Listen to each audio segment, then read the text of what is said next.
ડીસાની ફટાકડાની ફેક્ટરીમાં 21 લોકોએ જીવ ગુમાવ્યા બાદ જાગ્યું તંત્ર।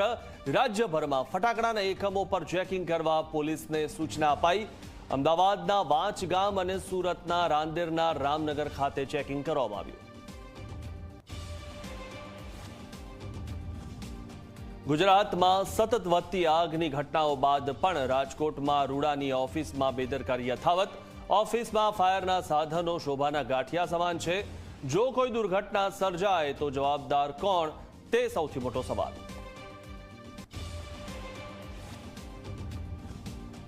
ગીર સોમનાથ જિલ્લાના તલાલામાંથી ક્રિકેટ સટ્ટા બેટિંગનું મોટું રેકેટ ઝડપાયું। એસએમસીની રેડ દરમિયાન 2 આરોપી ઝડપાયા, અન્ય 18ની હાથ ધરાઈ શોધખોળ। મુખ્ય આરોપી ચિરાગ પટેલના એકાઉન્ટમાં ₹15 લાખ બેલેન્સ હોવાની વિગત સામે આવી। લોકસભામાં વકફ સુધારા બિલ કેન્દ્રીય મંત્રી કિરણ રિજિજુએ કર્યું રજૂ। કિરણ રિજિજુએ કહ્યું કે યુપીએ સરકારે વકફને 123 મિલકતો આપી। સાથે જ ભોપાલમાં મહિલાઓએ બિલના સમર્થનમાં પીએમ મોદીનો આભાર માન્યો।